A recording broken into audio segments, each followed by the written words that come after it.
شرور أنفسنا ومن سيئات أعمالنا من يهده الله فلا مضل له ومن يضلل فلا هادي له وأشهد أن لا إله إلا الله وأشهد أن محمدا عبده ورسوله يا أيها الذين آمنوا اتقوا الله حق تقاته ولا تموتن إلا وأنتم مسلمون يا أيها الناس اتقوا ربكم الذي خلقكم من نفس واحدة وخلق منها زوجها وبث منهما رجالا كثيرا ونساء واتقوا الله الذي تساءلون به والأرحام إن الله كان عليكم رقيبا يا أيها الذين آمنوا اتقوا الله وقولوا قولا سديدا يصلح لكم أعمالكم ويغفر لكم ذنوبكم ومن يطع الله ورسوله فقد فاز فوزا عظيما أما بعد فإن خير الحديث كتاب الله وخير الهدي هدي محمد صلى الله عليه وسلم وشر الأمور محدثاتها وكل محدثة بدعة وكل بدعة ضلالة وكل ضلالة في النار. قال الله تبارك وتعالى يا أيها الذين آمنوا قوا أنفسكم وأهليكم نارا وقودها الناس والحجارة عليها ملائكة غلاظ شداد لا يعصون الله ما أمرهم ويفعلون ما يؤمرون. وقال النبي صلى الله عليه وسلم مروا أولادكم بالصلاة وهم أبناء 7 سنين واضربوهم عليها وهم أبناء 10 سنين رواه أبو داود. رب اشرح لي صدري ويسر لي أمري واحلل عقدة من لساني يفقهوا قولي رب زدني علما. خواتین و حضرات، آج میں آپ لوگوں کے سامنے انشاءاللہ جس موضوع کے متعلق گفتگو کرنا چاہتا ہوں وہ موضوع ہے تربیت اولاد. تربیت اولاد کا مطلب یہ ہے کہ بچیوں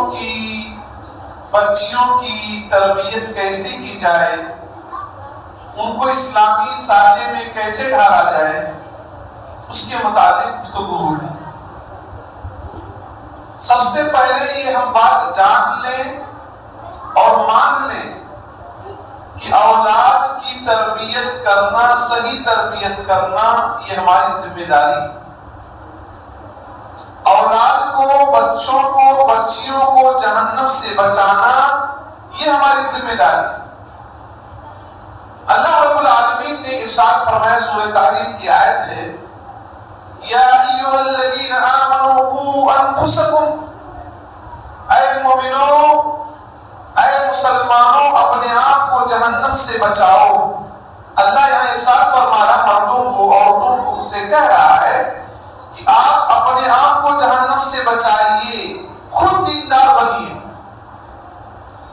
خود دیندار بنیے، نمازوں کی پابندی کیجیے، زکات ادا کرتے رہیے، رمضان کے روزے رکھتے رہیے، شب قدر کی قدر کرتے رہیں، دین پر چلتے رہیں، اپنے ٹائم کو ضائع برباد نہ کریں، اپنے آپ کو جہنم سے بچاؤ. آگے اللہ نے یہ بھی کہا وَأَهْلِيكُمْ نَارًا، اور اپنے اہل و عیال کو بھی جہنم سے بچاؤ. وَقُودُهَا النَّاسُ وَالْحِجَارَةُ، جس کے ایندھن انسان اور پتھر ہوں گے. عَلَيْهَا مَلَائِكَةٌ غِلَاظٌ شِدَادٌ، جس کے نگراں ایسے فرشتے ہوں گے جو بہت سخت ہوں گے. لَا يَعْصُونَ اللَّهَ مَا أَمَرَهُمْ وَيَفْعَلُونَ مَا يُؤْمَرُونَ، اللہ جو آرڈر دے گا اس آرڈر کے خلاف نہیں جائیں گے، اور جو انہیں آدیش ملے گا، جو حکم ملے گا، اس کو فالو کریں گے. اللہ تعالیٰ نے اس آیت مبارکہ میں مسلمانوں کو اس بات کا حکم دیا ہے کہ اپنے آپ کو جہنم سے بچاؤ، اپنے آپ کو نرک سے بچاؤ، اور اپنے اہل و عیال کو بھی جہنم سے بچاؤ، اپنے آل اولاد کو بھی جہنم سے بچاؤ. گویا یہ سب کی ذمہ داری ہے کہ جہاں ہم اپنی فکر کر رہے ہیں، اپنا دین پر چل رہے ہیں، اسلام پر چل رہے ہیں، جہاں ہم روزہ نماز کی پابندی کر رہے ہیں، دین پر ہم چل رہے ہیں، توحید اپنا رہے ہیں، شرک سے بچ رہے ہیں، سچائی پر عمل کر رہے ہیں، جھوٹ سے بچ رہے ہیں، رشوت سے بچ رہے ہیں، وہی ہم اپنے بچوں کو، بچیوں کو بھی چیزوں پر عمل کرنے کی کوشش کریں۔ اور یہ بات بھی ذہن میں بٹھا لیں کہ اولاد اللہ رب العالمین کی جانب سے بہت بڑی نعمت ہے۔ اللہ رب العالمین کی جانب سے اولاد بہت بڑی نعمت ہے۔ اس نعمت کے لیے انبیاء نے دعائیں کی۔ حضرت ابراہیم علیہ السلام نے دعا کیا کہ رب ہب لی من الصالحین، اے اللہ مجھے نیک صالح لڑکا عطا کرنا۔ تو اولاد کے لیے دعائیں کرنا ہے اور نیک لڑکے کی دعا کرنا، نیک بچہ پیدا ہو، نیک بچی پیدا، اس کے لیے دعائیں کریں، رب ہب لی من الصالحین۔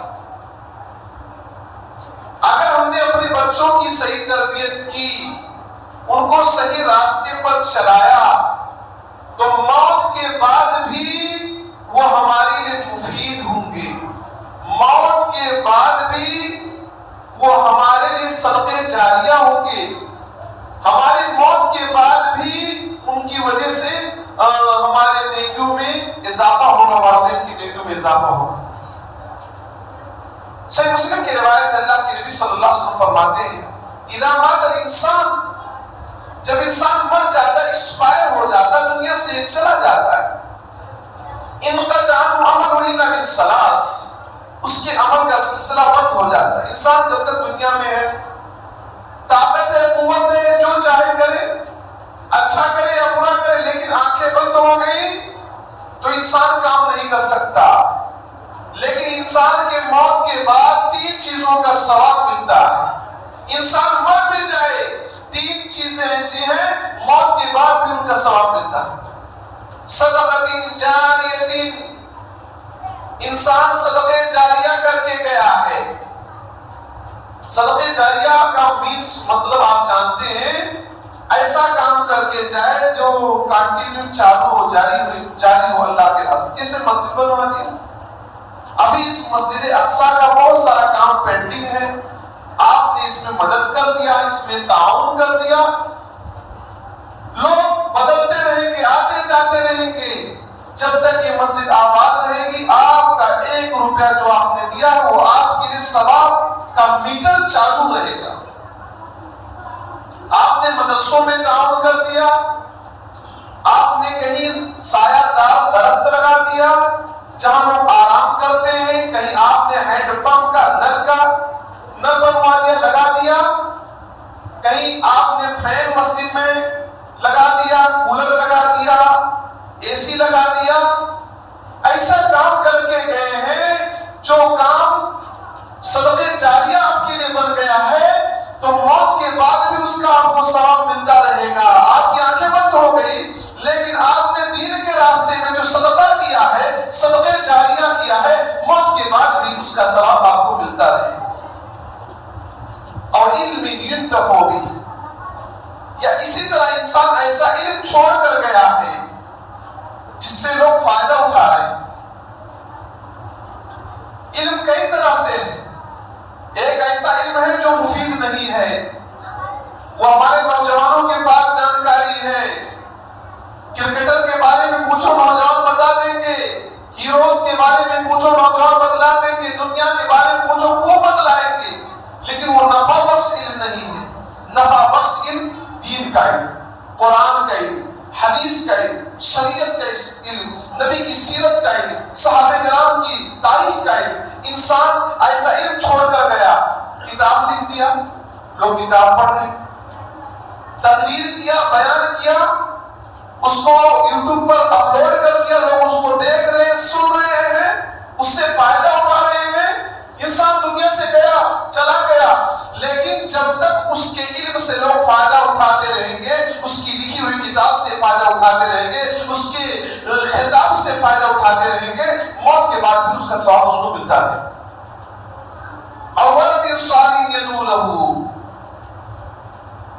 یہی میرے تقریر کا پوائنٹ ہے، مقصد ہے۔ یا نیک لڑکا آدمی چھوڑ کر جائے، یا کوئی خاتون نیک اولاد چھوڑ کر جائے اور وہ نیک لڑکا اس ماں باپ کے لیے دعا کرے، تو بچوں کی دعاؤں کا موت کے بعد بھی ملے گی۔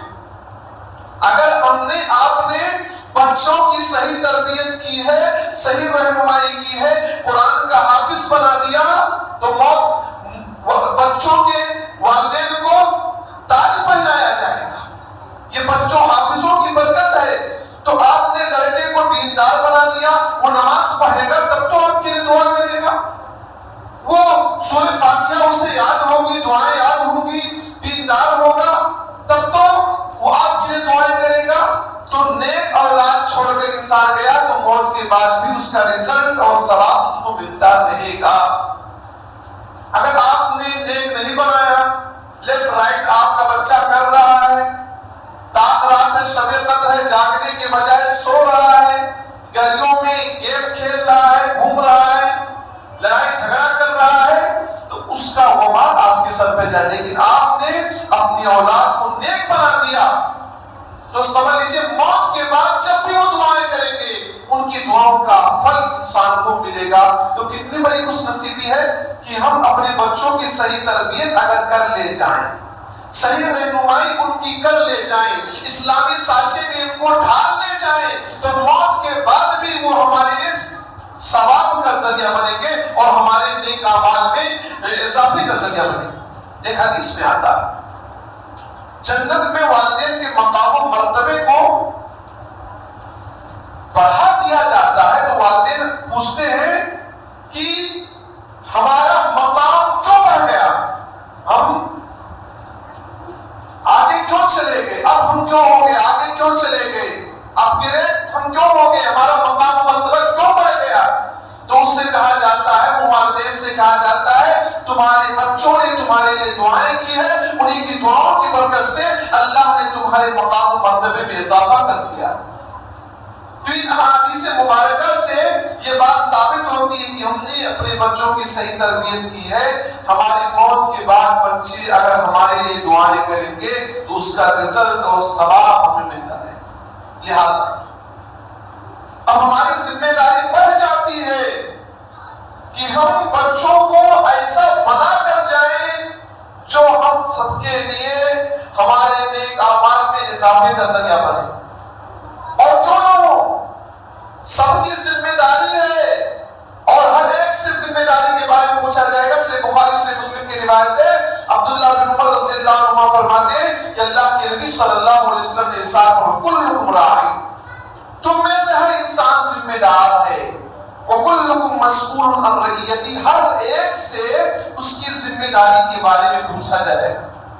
کوئی یہ کہہ کر نہیں چھوڑ سکتا کہ میں ذمہ دار نہیں ہوں، میں کسی پوسٹ پر نہیں ہوں۔ ہر آدمی ذمہ دار ہے، ہر عورت ذمہ دار ہے، اور ہر مرد سے ہر عورت سے اس کی ذمہ داری کے بارے میں قیامت کے دن پوچھا جائے گا۔ فالامام راعی وہ مسئول عن رعیتی، مسلمانوں کا جو امام ہے، مسلمانوں کا جو لیڈر ہے، مسلمانوں کا جو خلیفہ ہے، وہ مسلمانوں کا ذمہ دار ہے۔ قیامت کے دن اس سے اس کی ذمہ داری کے بارے میں پوچھا جائے گا کہ تم نے اپنی ذمہ داری کا حق کیسے ادا کیا۔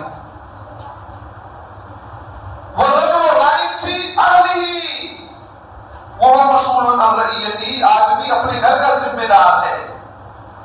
ضروری ہے کہ آپ کسی پوسٹ پر رہیں، کہیں خزانچی رہیں، کہیں صدر رہیں، کہیں متولی رہیں، تب آپ ذمہ دار نہیں۔ آپ میں سے ہر آدمی اپنے گھر کا ذمہ دار، وہ مسئول عن رعیتہ، اور ہر آدمی سے قیامت کے دن اس کی ذمہ داری کے بارے میں پوچھا جائے گا۔ والمرأة راعية في بيت زوجها، عورت اپنے شوہر کے گھر کی ذمہ دار۔ عام طور پر کام کے لیے، کاروبار کے لیے گھر سے چلا جاتا ہے، یہ بچے زیادہ تر کس کے پاس رہتے؟ ماؤں کے پاس رہتے۔ عورت یہ کہہ کر نہیں بچ سکتی کہ ہم عورت ہیں۔ اللہ کے نبی نے فرمایا وَالْمَرْأَةُ رَاعِيَةٌ فِي بَيْتِ زَوْجِهَا، خاتون اپنے شوہر، اپنے ہسبینڈ کے گھر کی، ہوم کی ذمہ دار ہے۔ وَهِيَ مَسْئُولَةٌ عَنْ رَعِيَّتِهَا، اور اس سے اس کی ذمہ داری کے بارے میں پوچھا جائے گا کہ بچوں پر، بچیوں کی تم نے کیسے تربیت کی، الا کلکم راع وکلکم مسئول عن رعیتہ، خبردار تم میں سے ہر آدمی ذمہ دار ہے اور ہر آدمی سے اس کی ذمہ داری کے بارے میں پوچھا جائے گا۔ امام ذمہ دار ہے، مرد ذمہ دار ہے، عورت ذمہ دار ہے، غلام ذمہ دار ہے، ہر ایک ذمہ دار ہے، ہر ایک سے اس کی ذمہ داری کے بارے میں پوچھا جائے گا۔ تو بچوں کی تربیت کا سب سے پہلا مرحلہ کیا آتا ہے؟ بچوں کے لیے نیک بیوی کا انتخاب کیا جائے۔ یہ کہہ سکتے ہیں کہ اپنے گھر میں نیک بہو لایا جائے، صالح خاتون کو اپنے گھر کی بہو بنایا جائے۔ واقعات بہت ہیں، آپ نے سنے بھی ہوں گے واقعات کہ سلف صالحین نیک خاتون کے اپنے گھر کی بہو بناتے تھے اور اس کا رزلٹ انہیں ملتا تھا۔ ان کے گھرانوں میں عمر بن عبدالعزیز پیدا ہوتے تھے جو عدل انصاف سے پوری دنیا کو منور کرتے تھے۔ لیکن آج حالات بدلے۔ اللہ کے نبی صلی اللہ علیہ وسلم نے فرمایا تنکح المرأة لأربع، لمالها ولجمالها ولحسبها ولدينها فاظفر بذات الدين تربت يداك۔ عام طور پر سماج میں، سوسائٹی میں، گاؤں میں، شہروں میں 4 چیزوں کی بیس پر شادیاں کی جاتی ہیں۔ پہلے نمبر پر کیا چیز دیکھی جاتی ہے؟ لمالها، مال دیکھا جاتا ہے، سامنے والا کتنا دے سکتا ہے، کتنی کیپیسٹی ہے اس کے دینے کی، 10 تولہ دے سکتا ہے کہ نہیں دے سکتا ہے، گاڑی دے سکتا ہے کہ نہیں دے سکتا ہے، فلیٹ بیچ کر ہمیں دے گا کہ نہیں دے گا، پوری بیٹی اور بہو کا پورا سامان یعنی اپنی بیٹی کا پورا سامان ہمارے گھر پہ دے گا کہ نہیں دے گا، یہ سب سوچ کر کرتے ہیں۔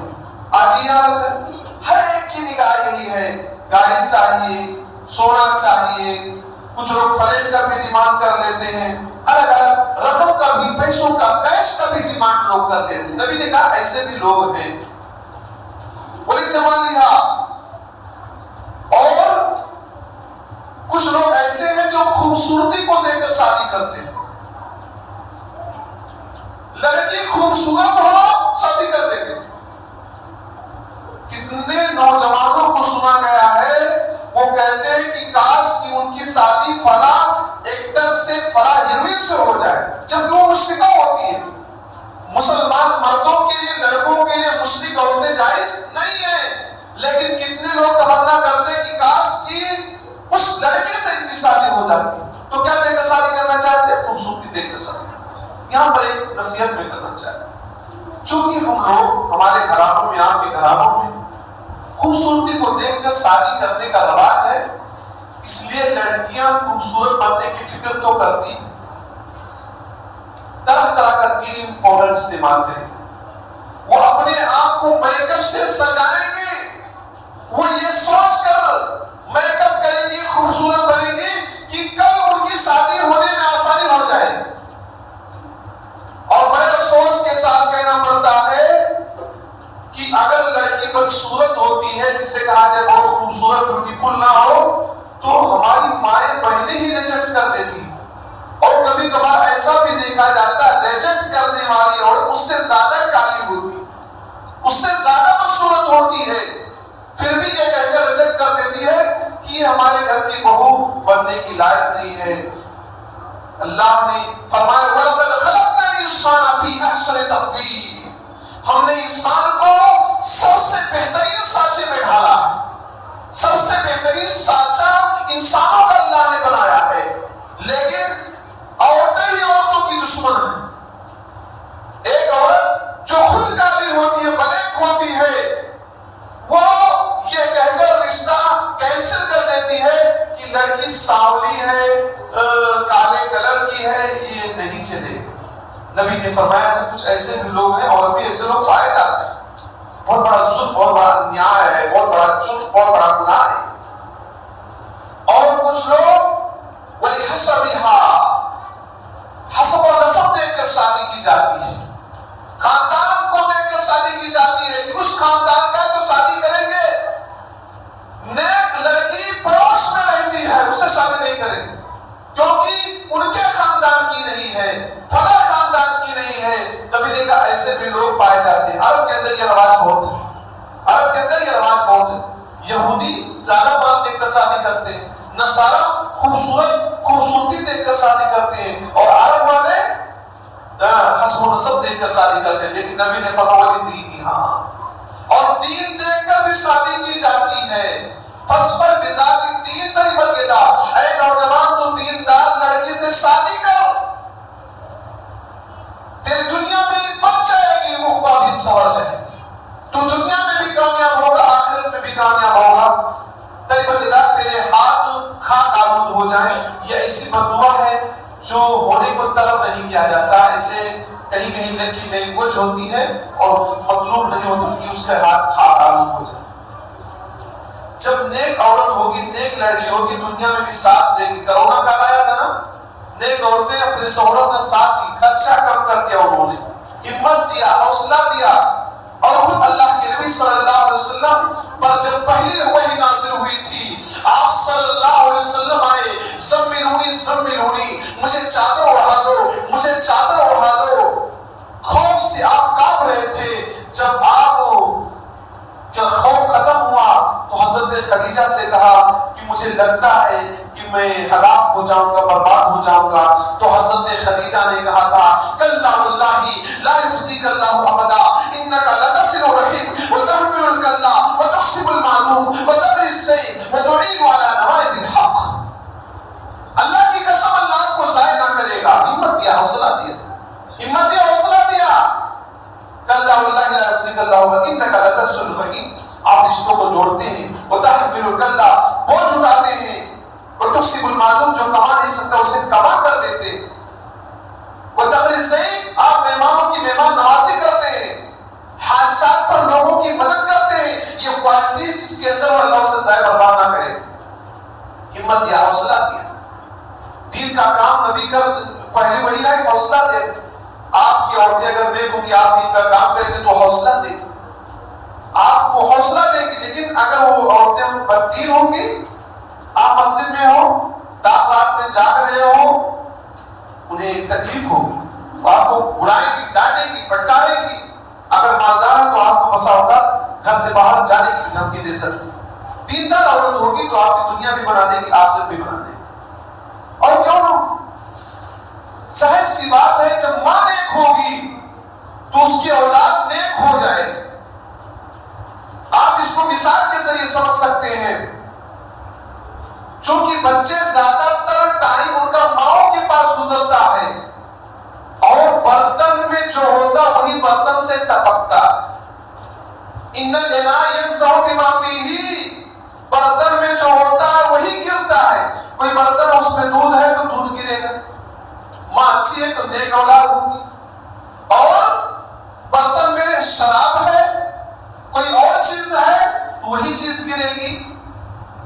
اور ایک چیز بتلا دوں, سماج پر بہت گہرا اثر ہوتا ہے والدین کی کیریکٹر کا, خاص طور سے ماں کی کیریکٹر کا.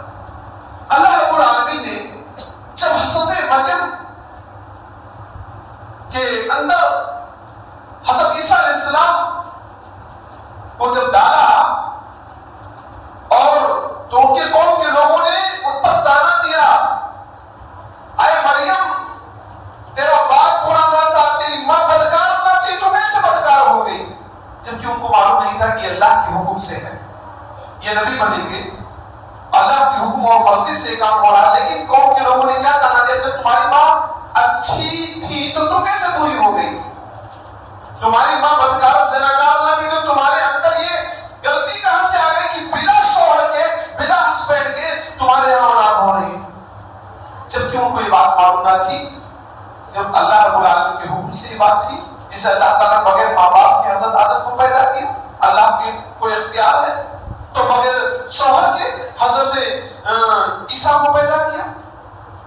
تو قابل غور بات یہ ہے مسلمان بھائیوں کہ ماؤں کا اخلاق بچوں کے اندر ٹرانسفر ہوتا ہے. ان کی اچھی عادتیں, ان کی خراب عادتیں بچوں کے اندر جاتی.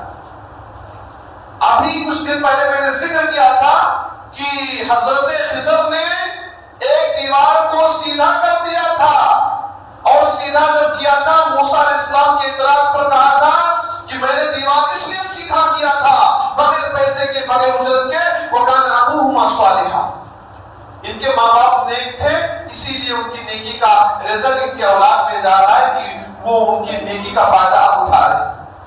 تو ماں باپ جب نیک ہوں گے تو بچوں پر اچھا اثر جائے گا۔ ہم ان کے لیے کروڑوں روپے اکٹھا کر رہے ہیں، 10 پھلیں خرید رہے ہیں، لیکن ان کے لیے ہم نیک نہیں بن رہے ہیں، تو سمجھ لیجیے ان کی دنیا جہنم بن جائے۔ آپ نیک بن کر جائیے، اچھے بن کر جائیے، تو آپ کا کہ اخلاق کا اثر آپ کے بچوں کے اندر آٹومیٹک ہو جائے گا۔ اسی طرح سے بچوں کی تربیت کا دوسرا اسٹیپ، دوسرا قدم یہ ہے کہ بچوں سے محبت کی جائے۔ بچے پیدا کر دینا کافی نہیں کہ ان کی طرف دھیان ہی نہ دو۔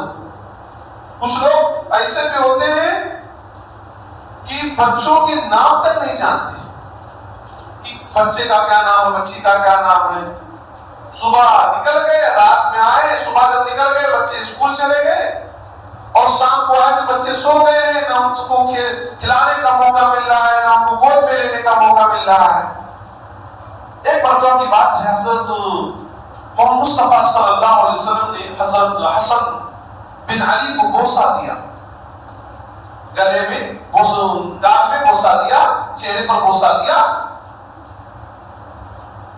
وہیں پر حضرت اقرا بن حابس رضی اللہ عنہ بیٹھے تھے، کہا اللہ کے نبی صلی اللہ علیہ وسلم ہمارے پاس تو 10 اولاد ہیں، 10 بچے، آج تک ہم نے کبھی بوسہ نہیں دیا۔ اللہ کے نبی صلی اللہ علیہ وسلم نے کہا من لا یرحم لا یرحم، جو رحم نہیں کرتا اس پر رحم نہیں کیا جائے گا۔ بچوں پر رحم و کرم کرو، انہیں گلے سے لگاؤ، انہیں چمٹاؤ، انہیں گود میں لو، ان سے پیار کرو، ان سے محبت کرو، انہیں بوسہ لو، ان کی پیشانی کو چومو، ان کے چہرے کو چومو، بوسہ لو، تو یہ نرمی جب ہوگی تو بچوں کے اندر بھی نرمی آ جائے گی۔ اللہ کے نبی نے کہا من لا یرحم لا یرحم، جو رحم نہیں کرتا اس پر رحم نہیں کیا جاتا۔ کرو مہربانی تم اہل زمین پر، کرو مہربانی تم اہل زمین پر، خدا مہربان ہوگا عرش بری پر۔ تو بچوں سے محبت کرو گے اللہ تم سے محبت کرے گا۔ الراحمون یرحمہم الرحمن ارحموا من فی الارض یرحمکم من فی السماء، رحم کرنے والوں پر رحمان رحم کرتا ہے۔ ارحموا من فی الارض، تم زمین والوں پر رحم کرو، سب پر رحم کرو، انسانوں پر، جانوروں پر، سب پر رحم کرو، اور سب میں ہماری اولاد بھی آ جاتی ہے۔ یرحمکم من فی السماء، رحمان تم پر رحم کرے گا۔ بچوں کی تربیت کا ایک طریقہ یہ ہے کہ بچوں کے درمیان انصاف سے کام لیا جائے، عدل سے کام لیا جائے۔ کچھ والدین ایسے ہوتے ہیں کسی بچے کو زیادہ چاہتے ہیں تو اس کو زیادہ نوازتے ہیں، زیادہ دے دیتے ہیں، اور جس کو نہیں چاہتے اس کو محروم کر دیتے، دیتے تک نہیں۔ تو ظاہر سی بات ہے جب آپ بچوں کو 2 آنکھ سے دیکھ رہے ہیں، ایک کو دوسری نگاہ سے دیکھ رہے ہیں، دوسرے کو دوسری نگاہ سے دیکھ رہے ہیں، تو بچوں کے اخلاق پر غلط اثر جائے گا کہ نہیں جائے گا؟ صحیح مسلم کی روایت حضرت نعمان بن بشیر رضی اللہ عنہ فرماتے ہیں کہ میرے والد محترم نے مجھے کچھ گفٹ کرنا چاہا، تو میری ماں نے کہا میں تمہاری بات پہ اس وقت بھروسہ کروں گی جب تم نبی کو گواہ بنا دو کہ میں نعمان کو کچھ دے رہا ہوں، نہیں تو میں نہیں مانتی۔ کبھی کبھی کچھ عورتیں ہوتی مجبور کر دیتی شوہروں کو کہ اس لڑکے کو یہ دے دیجیے، یہ جگہ لکھ دیجیے، اس لڑکے کو دے دیجیے، اور فورس کر دیتی۔ نعمان کی والدہ فورس کر رہی تھی اپنے شوہر بصیر کو کہ یہ وہ جگہ نعمان کو دے دیجیے اور گواہ نبی کو بنا دیجیے۔ وہ عورت اللہ کے نبی نعمان بن بشیر فرماتے ہیں کہ بشیر اللہ کے نبی صلی اللہ علیہ وسلم کے پاس گئے۔ اللہ کے نبی صلی اللہ علیہ وسلم کے پاس جب گئے تو نبی صلی اللہ علیہ وسلم نے کہا کیا اور بھی اولاد کو اسی طرح تم گفٹ دے رہے ہو؟ اور بھی بچوں کو کیا تم اسی طرح کا گفٹ دے رہے ہو، تحفہ دے رہے ہو؟ ایک لڑکے کو دے رہے ہو، چلو اچھی بات دے رہے ہو، ہدیہ دے رہے ہو، تحفہ دے رہے ہو، تو کیا اور بھی جو آپ کی اولاد ہے ان کو بھی اسی طرح گفٹ دے رہے ہو، تحفہ دے رہے ہو؟ کہا نہیں میں نہیں دے رہا ہوں، صرف ایک بچے کو دے رہا ہوں، اس کی والدہ فورس کر رہی کہ دے دو دے دو، اس لیے میں دے رہا ہوں۔ اللہ کے نبی نے کہا انی لا اشہد ولا جور،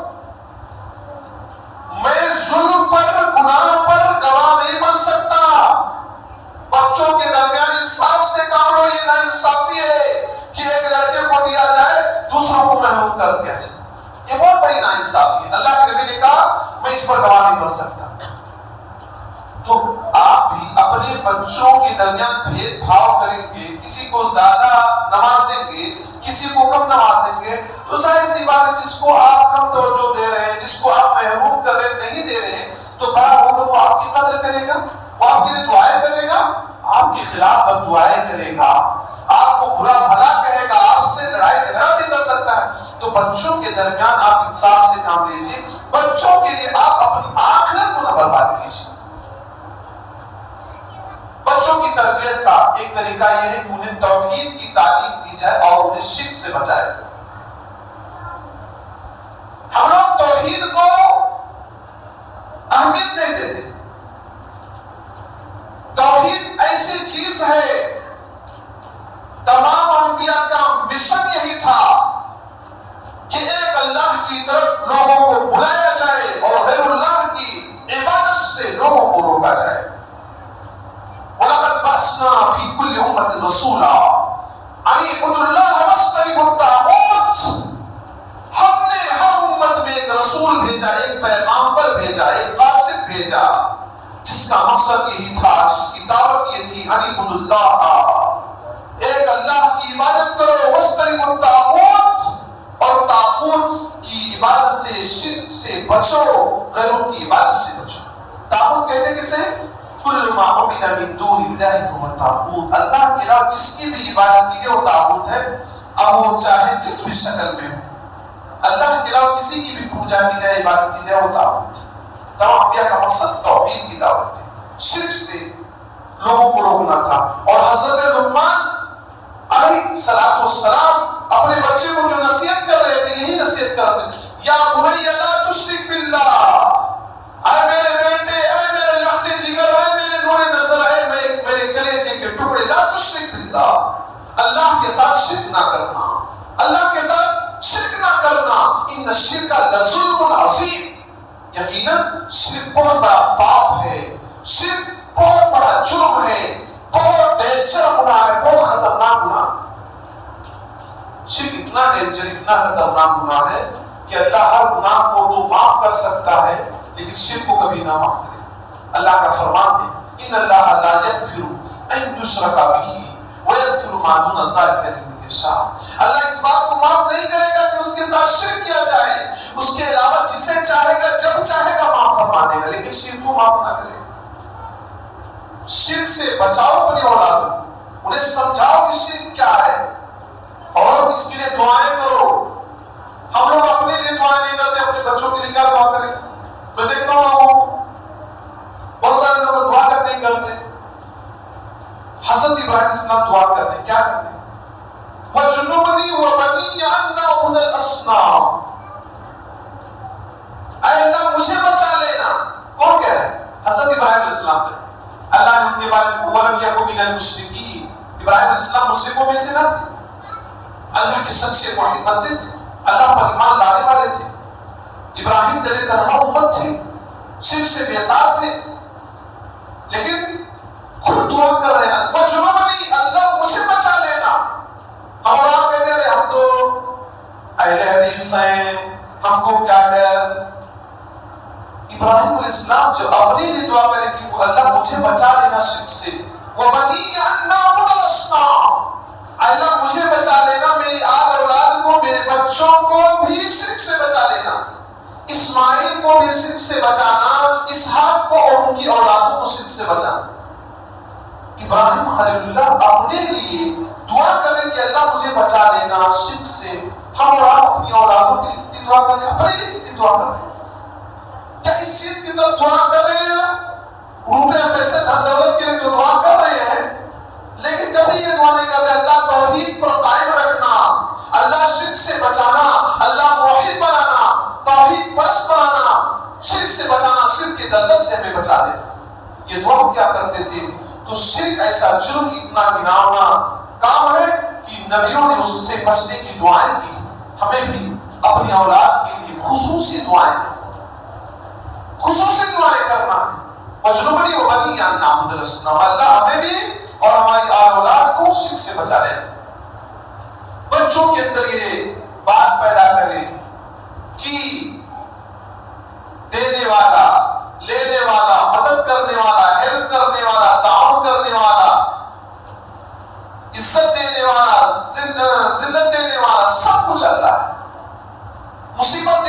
مصیبت دور کرنے والا اللہ. جامع ترمذی کی روایت عبداللہ بن عباس رضی اللہ عنہ روایت کے راوی ہے کہ میں اللہ کے نبی صلی اللہ علیہ وسلم کے پیچھے بیٹھا ہوا تھا. اس سے بات بہت سمجھ میں آتی ہے کہ موٹر سائیکل کو پیچھے کسی کو بٹھایا جا سکتا ہے. اللہ کے نبی صلی اللہ علیہ وسلم نے کہا انی اعلمک کلمات، اے عبداللہ بن عباس میں تمہیں کچھ باتیں سکھلا رہا ہوں. ہم لوگ کہتے ہیں نا ابھی بچہ ہے، ابھی چھوٹا ہے، اسے سکھانے کی کیا ضرورت ہے، یہ بڑا ہوگا کچھ سمجھ جائے گا. پہلے اسے خوب دنیا کی تعلیم دو، خوب دنیا کی تعلیم دو. عیسیٰ مسیح کی بھی عبادت کرنے لگے، صلیب کی پوجا عبادت کرنے لگے، تب بعد میں بچے کو سمجھاؤ گے تو وہ کیا سمجھے گا؟ کیا سمجھے گا؟ بچپنے میں جو تعلیم دی جاتی ہے وہ نقش ہو جاتی ہے. بچپن میں ہم لوگوں نے جو دعائیں یاد کی ابھی بہت پرفیکٹ یاد کی، اور جو بعد میں یاد کرو اس کو بار بار ریپیٹ کرنا پڑتا ہے، یاد کرنا پڑتا ہے. بچپن میں جو چیز بیٹھ جاتی ہے وہ ایک دم لکھے ہوئی شکل میں ہو جاتی ہے، وہ ہٹتی نہیں. اللہ کے نبی صلی اللہ علیہ وسلم عبداللہ بن عباس کو تعلیم دیا، غلام انی اعلمک کلمات احفظ اللہ یحفظک. تم اللہ کی حفاظت کرو، اللہ کے دین کی حفاظت کرو، اللہ کے حکموں کی حفاظت کرو، اللہ کی بات مانو. یحفظک اللہ، اللہ تمہاری حفاظت کرے گا، اللہ تمہاری رکھوالی کرے گا، اللہ تمہیں بچائے گا. احفظ اللہ یحفظک، احفظ اللہ تجدہ تجاہک. تم اللہ کی حفاظت کرو، اللہ کی بات مانو، اللہ کے حکموں پر چلو، اللہ کے آرڈر کو فالو کرو. تجدہ تجاہک، ہمیشہ اللہ کو سامنے پاؤ گے. کبھی بھی یہ محسوس نہیں کرو گے کہ آپ کے ساتھ کوئی نہیں. اللہ کو آپ ہمیشہ محسوس کرو کہ اللہ آپ کی مدد کر رہا ہے، آپ کا ہیلپ کر رہا ہے. اذا سألت فاسأل اللہ. نبی کرے جب کوئی چیز مانگنا ہو تو اللہ سے مانگنا. بھلا بتلاؤ روئے زمین میں محمد مصطفیٰ صلی اللہ علیہ وسلم سے افضل کون ہے؟ جب نبی خود صحابی کو کہے جب مانگنا ہو تو اللہ سے مانگو، تو ہم کیسے کہتے کہ فلاں سے مانگو، فلاں بزرگ سے مانگو، فلاں پیر سے مانگو؟ کیا نبی سے بڑا متقی پرہیزگار دنیا میں کوئی آیا نہیں ہے؟ نبی خود کہ اذا سألت فاسأل اللہ، جب مانگنا تو اللہ سے مانگنا. وَإِذَا اسْتَعَنْتَ فَاسْتَعِنْ بِاللَّهِ، جب مدد طلب کرنا تو اللہ سے مدد طلب کرنا. کوئی چیز مانگنا ہو، ہیلپ مانگنا ہو، تعاون مانگنا ہو، اللہ سے مانگنا. واحد یہ بات جان لیجیے، یقین کے ساتھ کنفرم کر لیجیے، اس کو ذہن و دماغ میں بٹھا لیجیے. ان الامة لو استمعت على ان ينفعوك بشيء لم ينفعوك الا بشيء قد كتبه الله لك. عبداللہ بن عباس اس بات کو ذہن میں بٹھا لو. پوری دنیا میں لوگ مل کر، پوری دنیا آل تمہیں فائدہ پہنچانا چاہے تو فائدہ نہیں پہنچا سکتا. ہاں اتنا فائدہ پہنچائیں گے جو اللہ نے تمہارے لیے لکھ دیا. کہاں لکھ دیا؟ تقدیر میں لکھ دیا. اور یہ بات بھی ذہن میں بٹھا لیجیے کہ پوری دنیا کے لوگ تمہیں نقصان پہنچانا چاہے، تمہیں تکلیف دینا چاہے، تمہارے وجود کو مٹانا چاہے، تمہیں ختم کرنا چاہے، لم يضروك الا بشيء قد. اللہ نے جتنا تمہارے لیے لکھ دیا ہے اتنی ہی تکلیف مصیبت آئے گی، اس سے زیادہ کچھ نہ آئے. جتنا لکھا ہے مقدر سے لکھا ہوا زیادہ نہیں آئے. رفعت الاقلام، قلم کو اٹھا لیا گیا. وجفت الصحف، صحیفہ سوکھ گیا، یعنی قلم سے جو چیز لکھی جانی تھی لکھی جا چکی، وہ سب بند ہو گیا ہے. جتنا آپ کو فائدہ ملنے والا ملے گا، جتنا نقصان پہنچنے والا آپ کو نقصان پہنچے گا. تو آپ اللہ پر بھروسہ کرو نا. دنیا والوں سے آپ کیوں ڈرتے ہیں؟ وہ آپ کو مٹانا چاہیں گے تو نہیں مٹا سکتے، اتنا نقصان پہنچائیں گے جتنا اللہ نے آپ کے حق میں لکھا ہے. اور بعض روایتوں میں آتا ہے تعرف الی اللہ فی الرخاء یعرفک فی الشدہ. اے عبداللہ بن عباس، جب خوشحالی رہے، آرام رہے، اچھی زندگی گزر رہی ہو تو اللہ کو یاد کرتے رہنا. یعرفک فی الشدہ، اللہ تمہیں تکلیف میں، مصیبت میں پہچانے گا، بھولے گا نہیں. تکلیف میں بھولے گا نہیں. جب آپ نے آرام میں اللہ کو یاد کیا، آپ پیسہ کما رہے ہیں، اچھی آمدنی آ رہی، آپ مسجد میں پیسہ دے دیے، غریبوں کی مدد کر دیا، بیواؤں کو دے دیا، خرچہ کر دیا، زکات بھی دے رہے ہیں، دین کے کام میں چل رہے ہیں. اللہ نے آپ کو صحت و تندرستی دی، روزہ نماز کی پابندی چل رہی ہو رہی ہے، تو سمجھ لیجیے کہ مصیبت میں اللہ آپ کو بیکار نہیں چھوڑتا. اور یہ بھی بتلایا وَعَلَمْ أَنَّ النَّصْرَ مَعَ الصَّبْرِ، صبر کے ساتھ ہی مدد آتی ہے. وَأَنَّ مَعَ الْعُسْرِ يُسْرًا، مشکل کے بعد آسانی آئے گی. وَأَنَّ الْفَرْجَ مَعَ الْكَرْبِ، تکلیف کے بعد کشادگی آئے گی. تو کبھی کوئی بات ہو جائے، کبھی کوئی تکلیف ہو جائے، کبھی کہیں دکان میں گھاٹا لگ جائے، نقصان لگ جائے، صحت و تندرستی میں گراوٹ آ جائے، آپ بیمار ہو جائے تو مایوس نہ ہو جائے.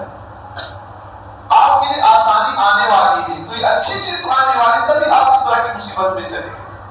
تو گویا اللہ کے نبی صلی اللہ علیہ وسلم حضرت عبداللہ بن عباس کو یہ تعلیم دے رہے ہیں کہ آپ اللہ سے جھوٹ کر رہیے، اللہ کے دین سے دور نہ چاہیے، اللہ پر وشواس بھروسہ رکھیے، توکل کیجیے، اور یہ سوچ لیجیے کہ جو لکھا ہو کر رہے گا. اسی طرح سے بچوں کی تربیت کا ایک طریقہ یہ ہے، بچے جب 7 سال کے ہو جائے تو انہیں نماز پڑھنے کا ہو، اور 10 سال کے ہو جائے نماز نہ پڑھے تو انہیں مارو. سورہ نبی داؤد کی روایت اللہ کے نبی صلی اللہ علیہ وسلم آتے ہیں مروا اولادکم بالصلاۃ وهم ابناء 7 سنین، اپنے بچوں کو نماز پڑھنے کا حکم دو جب وہ 7 سال کے ہو جائیں. بچے آ رہے 7 سال کے نماز پڑھنے تو آپ انہیں مار کر بھگاؤ نا مسجد سے. یہ بھی بتا کچھ لوگ سختی کر جاتے ہیں، آپ ان بچوں کو مار کر بھگاؤ گے تو یہ مسجد چھوڑ کر نوکروں پر چلے جائیں گے، ایسی جگہ جائیں گے گلی کوچے میں جہاں بدماش سگریٹ بیڑی گٹکا کھانے پینے والے لوگ رہتے ہیں، ان کے ساتھ ہو جائیں گے، چوروں کے ساتھ ہو جائیں گے، اور پھر ان کی لائف بدل جائے گی. تو پھر کہو گے لڑکے بگڑ گئے. تو مسجد میں لڑکے آ رہے ہیں، ان کا حوصلہ کیجیے، شرارت کرنے آپ سمجھائیے. وہ بچے وہ آپ کے بھی بچے لگتے ہیں، آپ کے علاقے کے ہیں، آپ کے گاؤں کے ہیں، آپ کے سماج کے ہیں. آپ خود سمجھائیے، ان کے والدین کو فورس کیجیے کہ بچوں کو سمجھائیں، لیکن مسجد سے بھگا نہ دیجیے. مسجد سے بھگا، اللہ کے نبی نے 7 سال کا بچہ ہے تو نماز پڑھنے کے لیے لاؤ مسجد میں، اور 10 سال کا ہو جائے نماز نہ پڑھے تو اس کو مارو. ہمارے یہاں معاملہ کیا ہے، مائیں بچوں کو بہت زیادہ چاہتی ہیں. فجر کے لیے اگر باپ جگانا بھی چاہتا ہے کہ بیٹا چلو نماز پڑھنے کے لیے، تو کہتے سونے دو، دن بھر تو پڑھائی کرتا ہے اسکول میں. 8 بجے 7 بجے جگا دیں گی، ٹفن بھی تیار کریں گے، آٹو پر لے جا کر بس پر لے جا کر بٹھا بھی دیں گے لوگ، اسکول کے لیے فورس کریں گے کہ جاؤ پڑھو، فیوچر کا سوال ہے، نہیں پڑھو گے تو جاہل رہ جاؤ گے، کسی کام کے نہ رہو گے. دنیا کے بارے میں ایکٹیو بنو. کچھ نہیں بنا تو انڈا فرائی کر کے ہی دے رہے ہیں، کچھ نہ کچھ لڑکا لے کر ہی جائے. اچھا مسجد آ رہا ہے تو اس کی ہمت افزائی نہیں کریں گے، 2-4 روپے دے دیا، حوصلہ دے دیا، کبھی ٹافی دے دیا، کبھی چاکلیٹ دے دیا کہ بیٹا نماز پڑھو، ہم تمہاری مدد کریں گے، یہ کریں گے، وہ کریں گے. دین کے کام میں حوصلہ نہیں دے رہے، دنیا کے کام میں خوب حوصلہ دیتے ہیں. تو سوچنے کی بات یہ کہ ہماری سوچ بھی بدل گئی. ہم اولاد بچوں کو اسکول کے لیے تو تیار کرتے ہیں، ریڈی کرتے ہیں، لیکن مسجد کے لیے کوئی ریڈی نہیں کرتا. کہ ڈسٹرب نہ کرو، لڑکا تو 2 بجے گیم کھیل کر سو رہا ہے، ابھی 12 بجے تک تو پبجی کھیل رہا تھا اور پتہ نہیں کون سا فائر کھیل رہا تھا. اس کو اب ہی ڈسٹرب نہ کرو، 8 بجے اسے ہم جگائیں گے جب اسکول کا ٹائم ہوگا. ذرا سوچو نبی نے کیا کہا تھا، 7 سال کا لڑکا ہو جائے تو نماز پڑھنے کا آرڈر دو. سستی کر رہا ہے 7 سال میں تو کوئی دوسرا مارکیٹ کی بات ہے. 10 سال ہو گیا تو والدین کی ذمہ داری ہے، ماں کی بھی ذمہ داری، باپ کی بھی ذمہ داری ہے کہ نماز نہ پڑھے، نماز چھوڑ دے تو ان کی زجر و تنبیہ کرے، ان کو مارے، لیکن اتنا بھی نہ مار دیں کہ ہاسپٹل لے جانا پڑے. نہیں تو کہتے کہ مولانا صاحب اس طرح بول کر گئے تھے. حساب سے مانا، وہ آپ کی اولاد ہے، پیار محبت سے حساب سے آپ کام کیجیے. نماز اسلام کا ایک عظیم رکن ہے. نماز نبی کے لیے معراج تھی، نبی کو سکون نماز کے ذریعے سے ملتا تھا، ادھر میں جانا نہیں چاہتا. بہرحال اپنے بچوں کو نماز کا مکلف بنائیے، نماز کی ذمہ داری انہیں دیجیے. اور بچے جب مسجد آتے ہیں، ذمہ داران بڑے لوگ، بڑے بزرگ انہیں ڈانٹے بھگائے نہیں، ان کو حوصلہ دیں، انہیں ہمت دیں. تاکہ یہ بچے کل یہی بڑے ہوں گے یہی مسجد کو آباد کریں گے، آپ کو بالکل نہ بھاگا۔ کچھ لوگوں کو میں دیکھتا ہوں ہر جگہ کا یہ عادت، ایک دو لوگ رہتے ہیں بچوں کو بہت زیادہ ڈانٹتے۔ اللہ کے نبی صلی اللہ علیہ وسلم کی عادت یہ تھی جب بچے رونے لگتے تھے تو نماز کو مختصر کر دیتے تھے۔ بچے رونے لگتے تھے تو نبی صلی اللہ علیہ وسلم نماز کو مختصر کر دیتے تھے، اس طرح سے کہ کہیں اس کی ماں پریشان نہ ہو جائے کہ بچہ میرا رو رہا۔ تو اللہ کے نبی نماز کو مختصر کر دیا کرتے تھے۔ آپ نے نہیں کہا کہ بچوں کو ساتھ میں لے کر نہ آؤ، بلکہ ان کی وجہ سے نماز کو بھی مختصر کر دیا۔ یہ بچے آپ کے فیوچر ہیں، قوم کے فیوچر ہیں، یہی نماز روزہ کے پابند رہیں گے تو آپ کی قدر کریں گے، آپ کے بڑھاپے میں آپ کے لیے سایہ بنیں گے اور آپ کے دیکھ ریکھ کریں گے جب دین سے چھوڑ کر دیں گے۔ اسی طرح سے بچوں کی تربیت کا ایک طریقہ یہ کہ بچوں کے اندر جب غلطی دیکھیں فوراً روک دیں۔ ہمارے یہاں کیا ہے، چھوٹا بچہ غلطی کر رہا ہے تو کہتے ہیں ابھی مت بولو، ابھی مت ڈانٹو، بڑا ہو کر سمجھ جائے گا۔ میں ایسے لوگوں کو ایک مثال دینا چاہتا ہوں۔ آپ اپنے گھر کے سامنے ایک درخت لگائیں، آپ اپنے گھر کے سامنے ایک درخت لگائیے۔ درخت اگر ٹیڑھا ہونے لگتا ہے تو لوگ کیا کرتے ہیں، اس کو سیدھا کرتے ہیں، ڈنڈا لگا کر لاٹھی لگا کر سیدھا کرتے ہیں، رسی سے باندھ دیتے ہیں کہ وہ درخت ٹیڑھا نہ ہو جائے۔ ٹیڑھا ہو رہا ہے تو سیدھا کر رہے ہیں کیونکہ ابھی سیدھا ہونے کا ٹائم ہے۔ اگر چھوڑ دو اور ٹیڑھا ہی ہوتا چلا جائے تو بعد میں کیا کرنا پڑتا ہے، کسی کام کا نہیں رہتا، اسے کاٹنا پڑتا ہے۔ درخت کو آپ سیدھا کر رہے ہیں، کہتے یہی ٹائم ہے اس کے سیدھا ہونے کا۔ جب یہ بڑا ہو جائے گا، چوڑا ہو جائے گا تو درخت کو آپ چاہ کر بھی سیدھا نہیں کر سکتے۔ لڑکوں کا بھی ٹائم ہوتا ہے سیدھا ہونے کا، اور آپ نے اس ٹائم میں اگر توجہ نہ دیا تو یہ ٹیڑھے ہو جائیں گے۔ آپ کو گالی دے رہے ہیں، آپ کچھ نہیں بول رہے ہیں، ماں کو مار رہے ہیں، آپ کچھ نہیں بول رہے ہیں، ٹولہ پڑوسی میں لڑائی جھگڑا کر رہے ہیں، آپ کچھ نہیں بول رہے ہیں، اور کیا ہے موبائل پہ گیمز کھیل رہے ہیں، آپ کچھ نہیں بول رہے ہیں، تو یہ دھیرے دھیرے دھیرے دھیرے دھیرے اسی لائن پہ چلے جائیں گے۔ پھر آپ کہو گے لڑکا ہاتھ سے نکل گیا ہے۔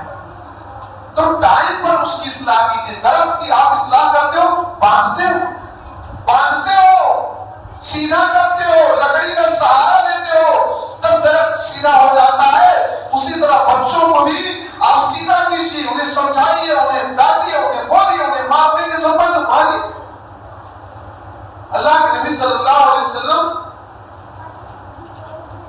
نے کے سامنے حضرت عائشہ وغیرہ نے جب کسی چیز کا ڈیمانڈ کر دیا تھا، شادی ہو چکی حضرت عائشہ رضی اللہ عنہا کی، ابو بکر نے سمجھا کہ یہ غلط ڈیمانڈ ہے میری بیٹی کا، اپنے شوہر سے غلط چیز کا ڈیمانڈ کر رہی ہے، تو ابو بکر صدیق نے شوہر کے سامنے، نبی کے سامنے حضرت عائشہ کو مارا۔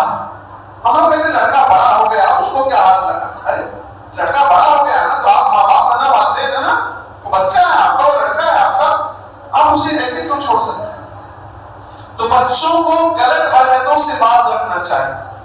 اللہ کے نبی صلی اللہ علیہ وسلم فرماتے ہیں مَا مِن مَوْلُودٍ إِلَّا يُولَدُ عَلَى الْفِطْرَةِ فَأَبَوَاهُ يُهْوِدَانِهِ أَوْ يُنَصِّرَانِهِ أَوْ يُمَجِّسَانِهِ۔ نہیں ہے کوئی لڑکا، نہیں ہے کوئی بچہ، مگر وہ فطرت پر پیدا ہوتا ہے۔ فَأَبَوَاهُ يُهْوِدَانِهِ، اس کے ماں باپ اسے یہودی بنا دیتے ہیں۔ سب لڑکے مذہب اسلام پر پیدا ہوتے ہیں، یہ بہت خوشی کی بات ہے۔ فطرت کو ہر کوئی اپنا لیتا ہے۔ فَأَبَوَاهُ يُهْوِدَانِهِ، اس کے ماں باپ اسے یہودی بنا دیتے ہیں۔ یہودیوں کے ہاں پیدا ہوتا لڑکا تو اسے یہودی کون بناتے ہیں؟ ماں باپ بناتے ہیں۔ اور یونسرانی، نصرانیوں کے ہاں، عیسائیوں کے ہاں پیدا ہوا تو ماں باپ اسے نصرانی بنا دیتے ہیں، عیسائی بنا دیتے ہیں۔ اور مجسانی، آگ کے پجاریوں کے ہاں پیدا ہوا، آگ کی پوجا پاٹ کرنے والوں کے یہاں پیدا ہوا تو اسے مجوسی بنا دیتے، آگ کا پجاری بنا دیتے۔ بچوں کو بگاڑ کون رہے ہیں؟ ماں باپ بگاڑے، یہودی بنا۔ اور ہمارے یہاں لڑکا پیدا ہو اور ہم اسے مسلمان نہ بنا پائیں، ہمارے لڑکیاں غیروں سے شادی کر کے بھاگ جائیں، ہمارے بچے ہمارے کنٹرول میں نہ رہے، کس کی کمی ہے؟ غلط لوگوں کے یہاں پیدا ہوا، انہوں نے غلط بنا دیا، یہودیوں نے غلط بنا دیا، نصرانیوں نے غلط بنا دیا،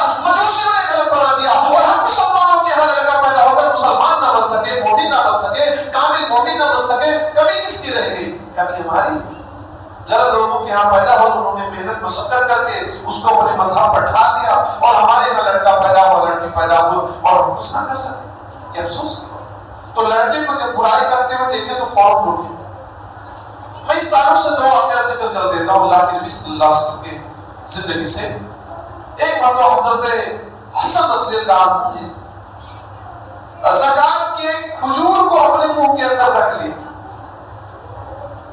زکات کے کھجور کو اپنے منہ کے اندر رکھ لیا، چھوٹا بچہ نواسا نبی کا رکھ لیا۔